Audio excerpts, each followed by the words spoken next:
सो guys good morning सकलोके। तो मैं रातिपुवा उठिलो, उठी किने दादाई फोन मारिले जे दादा तेजपुर যাব बाइकखन लागे। तो मैं घৰৰ পৰা बाइकखन उलियाই ললো, এতিয়া তাক বজাৰত গৈ দি থৈ আহিম। तो मैं बाइकखन ইয়াতে ৰাখিছোঁ আৰু মোৰ এইফালে দেখিছে যে ৰড আনি থৈ দিছোঁ ঘৰৰ কাৰণে। তো এতিয়া ৰডখিনি আজি কাটিম, কাটি ঘৰৰ কাৰণে খুঁটি বনাই ৰেডি ৰাখিম। মিস্ত্ৰীও অহা নাই, মিস্ত্ৰী আমাৰ দাদাই মানে কি এইটো মাহত খুঁটি নুবতো, আমি অহা মাহত খুঁটি পুতিম, কাৰণ এইটো মাহত দিন নাই। সেইকাৰণে ভাবিছোঁ যে অহা মাহতে পুতি দিওঁ আৰু হেচকো ব্লেড চেট গৈ লৈ আহিম বজাৰৰ পৰা আজি আৰু তাৰ চাৰো লৈ আহিম আজি বজাৰৰ পৰা। তো সেইকাৰণে ভাবিছোঁ যে বজাৰৰ পৰা আহোঁগৈ এপাক। তো কৈছোঁ মই বজাৰ অহাৰ লগে লগে এই কাপোৰ দোকানীটোৱে মোক মাতিছে যে এইফালে আহাচোন, মোৰ প্ৰব্লেম এটা হৈছে চাই দিয়া। তো মই তাৰ প্ৰব্লেমটো চাই দি ইয়াতে বহিছোঁ, কিবা কাপোৰ দেখুৱাই আছে কাষ্টমাৰক। তো মই ইয়াৰ পৰা উঠি চিধা গুচি গ'লোঁ হাৰ্ডৱেৰ দোকানত। হাৰ্ডৱেৰ দোকানত গৈ দেখিলোঁ যে দোকানীজন নাই, দোকানীজনৰ দেউতা বহি আছে। তো মই সুধিলোঁ যে কিবা মাল নিব আছিলে, বিক্ৰম দা নাই নেকি? সুধিছে নাই, ই সুজাই গ'ল। তো মই ক'লোঁ আজি নিনো, বেলেগ দিন নিম। তো মই আগফালে ওলাই আহিলোঁ।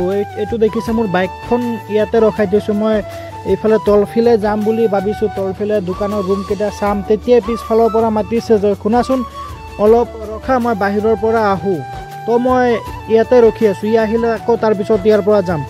তো মই ইয়াতে দেখিছে যে এটা নিম গছ আছে। নিম গছজোপা লগোৱা হৈছিল প্ৰায় 1.5 বছৰ আগতে। তো ছাগলীয়ে খাই দিয়ে, কিবা খাই দিয়ে। তো তেনেকৈ ইয়াক বেৰ চেৰ দি ৰাখিছোঁ। তো যিমান পাৰে আপোনালোকে গছ পুলি এটা ৰুব। আৰু মই তলফালে আহি গ'লোঁ। তলফালে অহাৰ পিছত এইফালে দেখিছে এটা গলি আৰু এইফালে এটা গলি, আৰু এইটো হ'ল আমাৰ ৰুম। এই ৰুমটোৱে মই ভাড়া দিম, ভাড়া দিয়া আছে অলৰেডি, কিন্তু সি সোমোৱা নাই এতিয়ালৈকে দোকানত। তো মই এই ৰুমটো ভাড়া দিম বেলেগক, যদি কোনোবাই ল'ব বিচাৰে কণ্টেক্ট কৰিব। তো ইয়াতে মোৰ বন্ধু এজন আহিলে, তাৰো নাম পংকজ, মোৰো নাম পংকজ, দুটাই আৰু মিটাৰ নিচিনা আৰু। তো বন্ধুত্বৰ মাজতে মানে বজাৰত আহিলে বন্ধুবোৰক লগ পোৱা যায়। তো তাৰ লগতে কথা পাতিলোঁ অলপ বহি দোকানখন খুলি।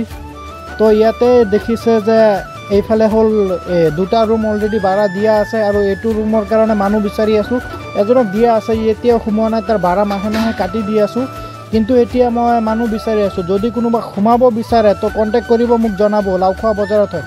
আৰু মোৰ এইফালে দেখিব পাইছে এটা শিৱ মন্দিৰ হয়। এই শিৱ মন্দিৰটো আমাৰ লাওখোৱাৰ আৰু শিৱ মন্দিৰ, ইয়াত বহুত ডাঙৰকৈ শিৱ পূজা পাতে ইয়াত মানুহে, আৰু প্ৰত্যেক দিনাতো পূজা হয়েই। আৰু আপোনালোকক দেখাই আছোঁ ইমান লেতেৰা কৰি ৰাখিছে আমাৰ দোকানৰ সন্মুখত। বজাৰৰ মানুহবোৰে দোকানদাৰী কৰি যিমান ইয়াত আৱৰ্জনা আছে চব ইয়াতে আনি পেলাইছে। আকৌ এইফালেও ইমানখিনি পেলাই থৈ দিছে। এইফালে শিৱ মন্দিৰত যোৱা ৰাস্তা, ইয়াতো মানুহে যদি এনেকৈ পেলাই থৈ দিছে কেনেকৈ হ'ব? তো এই বস্তুবোৰ চাফা কৰি ৰাখিব লাগে, দোকানীবোৰে বুজি নাপায়। আৰু ইয়াত বজাৰত যোনবোৰ মেটৰ আছে ইহঁতকো চাগে পইচা নিদিয়ে, আৰু লেচিবোৰেও ইয়াৰ কোনো গুৰুত্ব নিদিয়ে। তো সেইকাৰণে চাগে বজাৰৰ অৱস্থাখন বেয়া হৈ আছে, লেতেৰা কৰি ৰাখিছে। তো মই এদিন সময় পালে ময়ে এটা মানুহ এটা লগাই পেলাই দিব লাগিব, কাৰণ আমাৰ দোকানৰ সন্মুখতে আনি পেলাই থৈছে। বহুতবাৰ এনেকৈ চাফা কৰিছোঁ। তো মই ইয়াৰ পৰা গুচি আহিলোঁ, আহি দাদাজনৰ দোকানৰ সন্মুখত ৰখি আছোঁ, যোন দাদাই বাইক খুজিছিলে, কিন্তু ই এতিয়াও অহা নাই। মই বহিয়ে আছোঁ, তাৰ ভাইটিক সুধিলোঁ যে আহিবনে? ই কৈছে অঁ আহি আছে, কিন্তু কেতিয়া যে আহিব গমেই নাপাওঁ। মই বহিয়ে আছোঁ এনেকৈ। আৰু আপোনালোকক তাৰ দোকানটো দেখাই দি আছোঁ। তাৰ দোকানত আজি তাৰ সৰু ভাইটি আহিছে। এইটো চাওক তাৰ কম্পিউটাৰ দোকান হয়। আপোনালোক আহিব, যদি কোনোবা লাওখোৱাত আছে, বাবা লোকনাথ এণ্টাৰপ্ৰাইজত আহিব, কিবা কিবি লৈ যাব। আৰু তাৰ লগতে এটা কাপোৰ দোকান আছে।